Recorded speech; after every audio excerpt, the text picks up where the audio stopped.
desired vision, you can desire it, but don't keep result orientation on the vision. I must be getting 100%. Maybe you don't get it. I am enjoying the process, not the end result. The end result is not in your hands. So the accomplishment of aim, the process, desired vision, the process I enjoy, anything. It can be family relation, upbringing kids, the process. So this, if you keep and understand, this is called Karma Yoga, union with your action.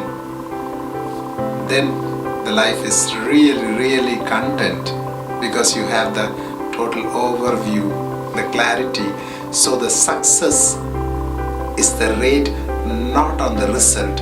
Success is the rate where I can enjoy. If the result is bad or good, I enjoyed the process, then you are really on success.